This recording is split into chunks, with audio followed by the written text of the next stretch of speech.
માલ્ટોઝનું C1C4 બંધારણ પુરવાર કરો. સૌથી પહેલાં એનું અણુસૂત્ર યાદ રાખીશું, C12H22O11. બીજા પોઈન્ટમાં માલ્ટોઝનું મંદ એસિડ એટલે કે મંદ HCl સાથે જળ વિભાજન થતાં તેના એક અણુમાંથી D+ ગ્લુકોઝના 2 અણુ પ્રાપ્ત થાય છે. તો અહીં જોઈ શકો છો તમે કે માલ્ટોઝ છે મંદ HCl સાથે જળ વિભાજન પ્રક્રિયા કરીએ છીએ તો ગ્લુકોઝના 2 અણુ મળે છે. ગ્લુકોઝનું અણુસૂત્ર C6H12O6 એ આપણને જોવા મળે છે. ત્યારબાદ ત્રીજા પોઈન્ટની વાત કરીએ તો એમાં માલ્ટોઝ છે એ ફેહલિંગના દ્રાવણનું તથા ટોલેન્સ પ્રક્રિયકનું શું કરે છે? રિડક્શન કરે છે.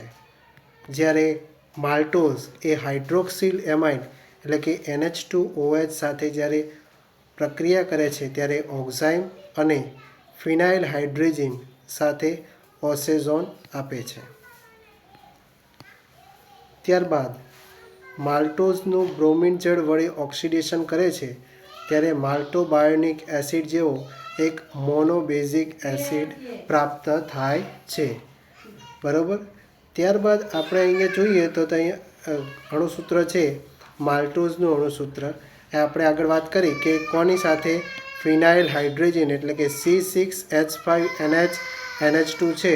તો આપણે આ રીતે પણ દોરી શકીએ. ધારો કે ફિનાઇલની રિંગ છે, અહીંયા NH2 છે તો આને ફિનાઇલ હાઇડ્રેઝિન કહેવાય. આ એનું સૂત્ર દર્શાવે છે. તો એની જ્યારે પ્રક્રિયા કરે છે ત્યારે કાર્બન 12, હાઇડ્રોજન 20, ઓક્સિજન 9 અને કૌંસમાં ડબલ બોન્ડ NH6H5 કેટલા? 2 ગણા. ત્યારે આપણને ઓસેઝોન પ્રાપ્ત થાય છે. અને બ્રોમિન જળ સાથે જ્યારે ઓક્સિડેશન પ્રક્રિયા કરીશું ત્યારે આપણને કાર્બન 11, હાઇડ્રોજન 21, ઓક્સિજન 10 અને લાસ્ટમાં કાર્બોક્સિલિક એસિડ એટલે કે માલ્ટોબાયોનિક એસિડ પ્રાપ્ત થાય છે. હવે વિદ્યાર્થી મિત્રો, આજે આપણે ઓક્સિડેશન કરીને માલ્ટોબાયોનિક એસિડ બનાવ્યો છે એ આપણે આગળ જ્યારે પ્રક્રિયા આપણે આના પછી ભણીશું તો એનું આપણે ઓક્સિડેશન પણ કરીશું, મિથેલેશન પણ કરીશું. તો કયા કયા બંધારણ આપણને પ્રાપ્ત થશે એ આના પછી જોઈશું. તો તમારે માલ્ટોઝમાં C1C4નું બંધારણ પૂરણ કરવાનું હોય ત્યારે આ 4 પોઈન્ટ યાદ રાખવાના રહેશે. તમે જ્યારે માલ્ટોઝ, સેલ્યુલોઝ અને લેક્ટોઝની વાત કરીએ ત્યારે ત્રણેયમાં તમે જોશો કે અણુસૂત્ર સરખું હશે, ખાલી બંધારણમાં થોડો ઘણો ફેરફાર થતો જોવા મળશે. એટલા માટે જે પણ આ માલ્ટોઝનું બંધારણ છે એને એકવાર સમજી લેવું અગત્યનું રહેશે. ત્યારબાદ તમે જોઈ શકો છો કે અહીં તમને ગ્લુકોઝના 2 અણુ પ્રાપ્ત થાય છે.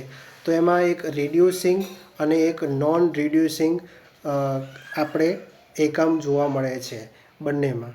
રિડ્યુસિંગ આપણે એક પ્રકારનું ઉદાહરણ લઈએ કે ધારો કે કોઈ 1 MBની ફાઇલ છે, બરાબર, એને સાઇઝ રિડ્યુસ કરવી છે એટલે એને ઘટાડવી છે.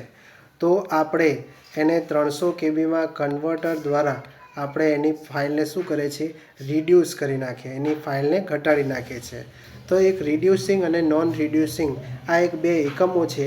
એમાં તમે અહીં જોઈ શકો છો કે સૌથી પહેલાં તમારે ટ્રીક કઈ રીતે યાદ રાખવી કે અહીંયા ટોટલ કેટલા કાર્બન જોડાયેલા છે? બંને બાજુ 6 કાર્બન જોડાયેલા છે એટલે કે C6 6 કાર્બન જોડાયેલા છે.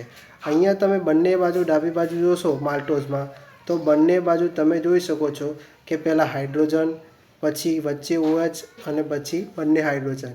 તો આ બંનેમાં આ રીતે કોમન જોવા મળે છે. ત્યાર પછી અહીંયા જોશો રિડ્યુસિંગમાં OH અને હાઇડ્રોજન. ત્યાર પછી 2 કાર્બન છે એ બંને બાજુ રિડ્યુસિંગ અને નોન રિડ્યુસિંગમાં તમે જુઓ છો તો કે અહીંયા બંને હાઇડ્રોજન છે અને અહીંયા પણ બંને હાઇડ્રોજન છે.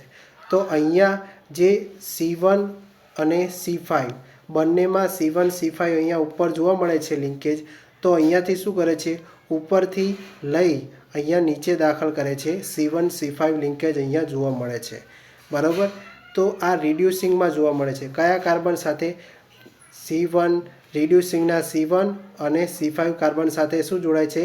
C1 અને C5 છે એ રિડ્યુસિંગમાં ગ્લાયકોસિડિક જોડાણ ધરાવે છે. ગ્લાયકોસિડિક જોડાણ ધરાવે છે. બરાબર. એવી જ રીતે તમે અહીંયા પણ જુઓ તો ત્યાર પછી રિડ્યુસિંગના ચોથા કાર્બન અને નોન રિડ્યુસિંગના પહેલા કાર્બન સાથે શું કરે છે આ તમે જોઈ શકો કે ગ્લાયકોસિડિક જોડાણ ધરાવે છે. બરાબર. ક્યાંથી જોડાય છે? ઉપરની બાજુથી જોડાય છે. ક્યાં જોડાય છે? ઉપરની બાજુથી. હવે C1 C4 આ જોડાણ થશે. ત્યારબાદ તમે નોન રિડ્યુસિંગમાં જોશો તો અહીંયા C1 અને C5 બંનેમાં C1 C5 તો લાગે છે, પરંતુ આ બંધ ક્યાંથી બને છે? નીચેથી બને છે. બરાબર. બાજુ નીચેથી બને છે, અહીંયાથી અને અહીંયા C1 C5 લિંકેજ ધરાવે છે.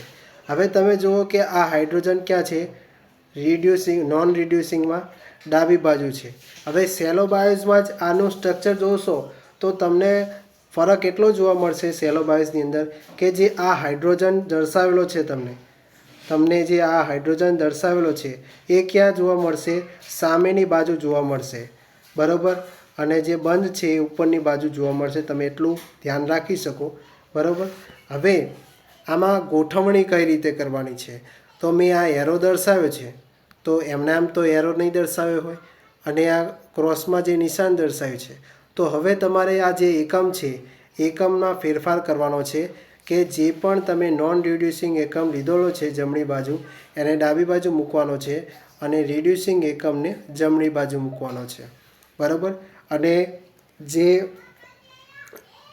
એલિમેન્ટ છે આની અંદર તો એ કઈ રીતે ભરવાના છે, કઈ રીતે મૂકવાના છે, તો એરો દર્શાવે છે કે જમણી બાજુથી ડાબી બાજુ તરફ જશો એ પ્રમાણે અહીંયા જે કાર્બન OH છે, હાઇડ્રોજન છે, એ રીતે મૂકવાના રહેશે. તો સૌથી પહેલાં તમે જુઓ અહીંયા આપણે દર્શાવી દીધેલું છે કે સૌથી પહેલાં કાર્બન નંબર શું છે? રિડ્યુસિંગમાં પહેલો કાર્બન પર જોઈએ તો પહેલા કાર્બન પર શું છે? પહેલા કાર્બન પર OH અને હાઇડ્રોજન, પછી OH પછી હાઇડ્રોજન. તો કઈ બાજુ છે નિશાન? આ રીતે. તો OH હાઇડ્રોજન, તો અહીંયા જુઓ તમે OH હાઇડ્રોજન છે, OH હાઇડ્રોજન, એટલે એ પ્રમાણે રિડ્યુસિંગમાં એ રીતે ભરતું જવાનું. બરાબર. ત્યાર પછી નોન રિડ્યુસિંગમાં પણ એ પ્રમાણે. હવે નોન રિડ્યુસિંગમાં પહેલો કાર્બન છે, અહીં તમે જુઓ છો પહેલો કાર્બન, એ પહેલા કાર્બનમાં પણ એ રીતે જમણી બાજુથી ડાબી બાજુ તરફ જોવાનું રહેશે. તો અહીં તમે જુઓ નોન રિડ્યુસિંગમાં કે સૌથી પહેલાં કાર્બન ઉપર શું છે? હાઇડ્રોજન જોડાયેલો છે.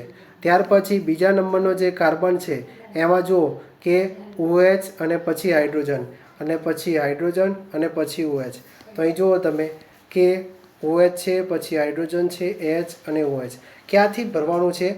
અહીંયા તમને જે બે એકમ આપેલા છે રિડ્યુસિંગમાં રિડ્યુસિંગની રીતે ભરવાનું.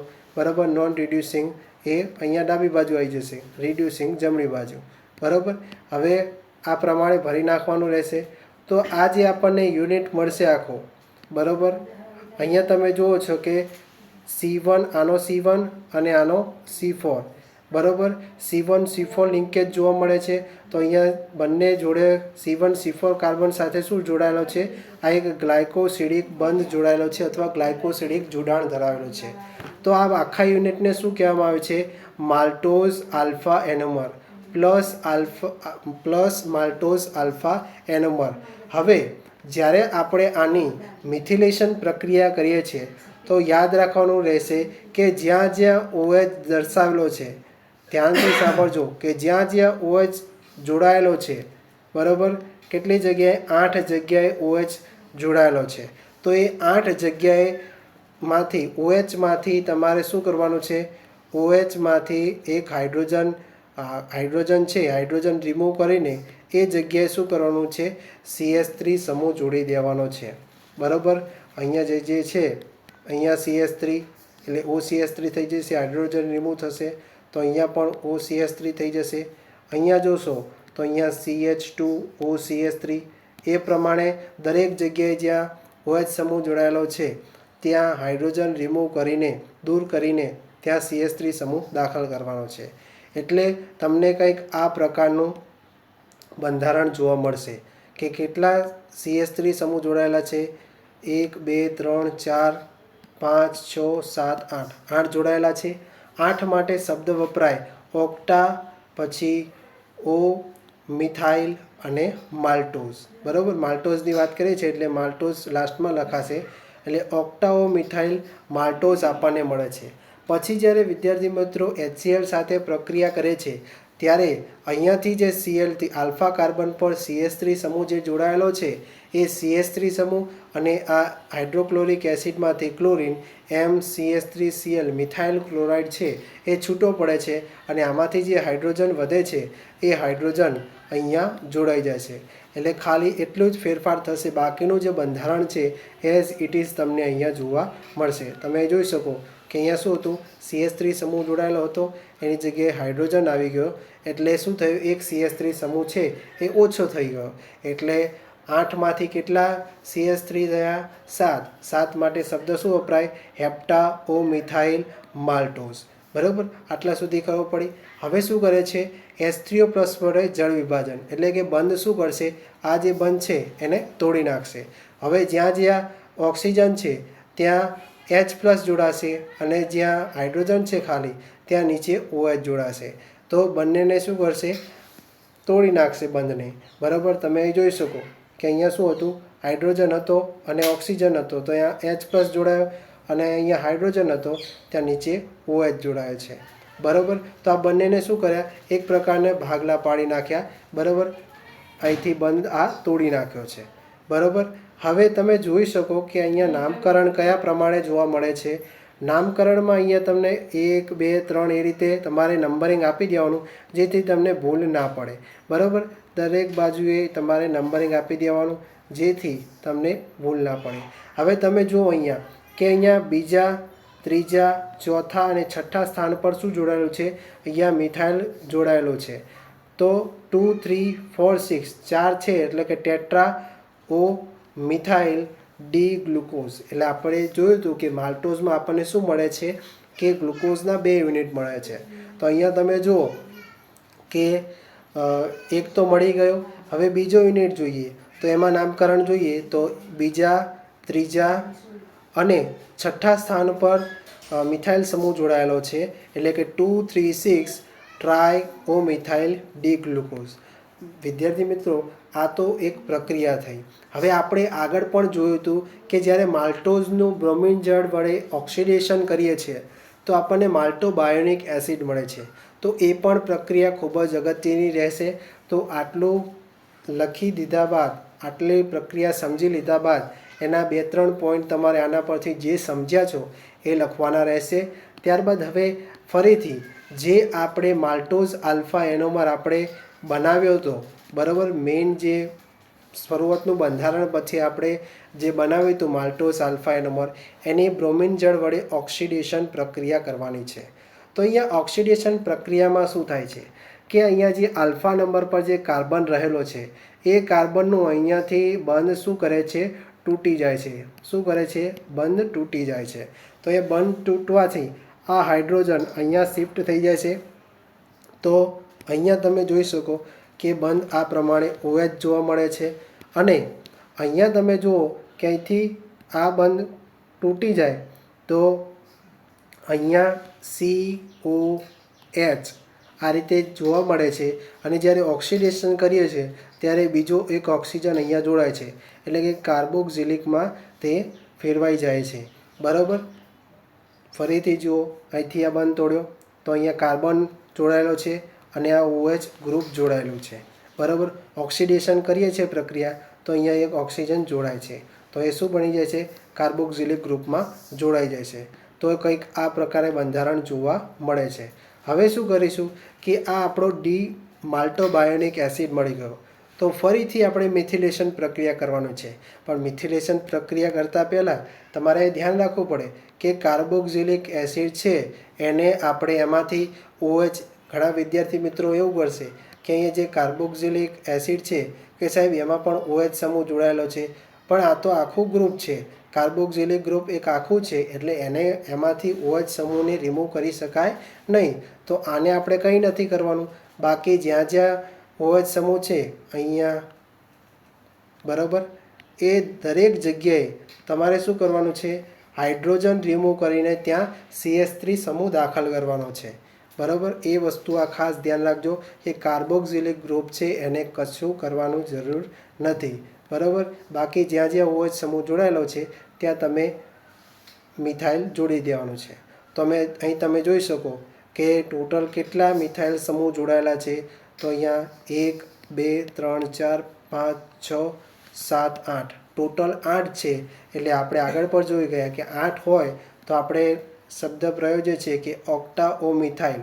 અહીંયા માલ્ટોબાયોનિક એસિડ મળ્યું એના પહેલાં, તો આપણે પાછળ માલ્ટોબાયોનિક એસિડ લખીશું. બરાબર, આટલા સુધી ખબર પડી. હવે ફરીથી આપણે H3O પ્લસ વડે શું કરીએ છીએ? જળ વિભાજન પ્રક્રિયા. તો આગળ ઉપરની પ્રક્રિયામાં પણ જોઈ ગયા કે અહીંથી બંધ શું થાય છે? તૂટી જાય છે. જ્યાં ઓક્સિજન જોડાયેલો હશે નીચે ત્યાં હાઇડ્રોજન જોડીશું અને જ્યાં ખાલી હાઇડ્રોજન છે ત્યાં OH સમૂહ જોડીશું. તો અહીંયા તમે આ પ્રમાણે જુઓ કે અહીંયા બંને બંધારણ આપણે દર્શાવેલા છે. બરાબર, હવે તમારે આ બંધારણ દર્શાવવું હોય વિદ્યાર્થી મિત્રો, આ બંધારણ દર્શાવવું હોય તો તમારે શું કરવું પડે? સૌ પ્રથમ નામકરણ એટલે કે કયા નંબર પર કયા કાર્બન પર કયો સમૂહ જોડાયેલો છે એ તમારે લખવું જરૂરી છે. બરાબર, પહેલા ઉપર COOH છે, પછી તમે જુઓ બીજા કાર્બન પર શું છે? OCH3 હાઇડ્રોજન, ત્રીજા ઉપર હાઇડ્રોજન OCH3, પાંચમા ઉપર અહીંયા OH હાઇડ્રોજન આવશે ચોથા ઉપર. બરાબર, પાંચમા ઉપર શું આવશે? OCH3 હાઇડ્રોજન અને લાસ્ટમાં CH2OCH3. બરાબર, તો આ પ્રકારે બંધારણ દોરી શકો અથવા ઉપરનું બંધારણ છે એ પણ તમે નીચે દોરી શકો છો. બરાબર, તો અહીંયા તમે જુઓ કે કયા કયા કાર્બન ઉપર મિથાઇલ સમૂહ જોડાયેલો છે. એટલે કે બીજા, ત્રીજા, પાંચમા અને છઠ્ઠા. બરાબર, 4 જગ્યા જોડાયેલો છે એટલે કે 2 3 5 6 ટેટ્રાઓમિથાઇલ. અહીંયા આપણને શું મળે છે? ગ્લુકોનિક એસિડ મળે છે. બરાબર, પછી ડાબી બાજુની જે આપણને પ્રોડક્ટ આપેલી છે તો એમાં તમે જુઓ કયા કયા સ્થાન પર છે? બીજા, ત્રીજા, ચોથા અને છઠ્ઠા. બરાબર, 2 3 4 6 ટેટ્રાઓમિથાઇલ આલ્ફા ગ્લુકોપાયરેનોસ અથવા તો આલ્ફા એનોમર્સ તરીકે પણ એને ઓળખી શકીએ. બરાબર, આ રીતે તમારે માલ્ટોઝનું C1C4 બંધારણ છે પુરવાર કરી શકો છો. જો તમને આમાં કોઈ પણ ડાઉટ હોય તો તમે કમેન્ટ કરીને જણાવી શકો છો. અને જો વિડીયો ગમ્યો હોય તો વિડીયોને લાઈક, કમેન્ટ કરજો અને શેર કરવાનું ભૂલતા નહીં. અને હજુ સુધી ચેનલને સબસ્ક્રાઈબ ના કરી હોય તો સબસ્ક્રાઈબ કરી લેજો. ફરી મળીશું આવા જ નવા વિડીયો સાથે. જય હિન્દ, જય ભારત.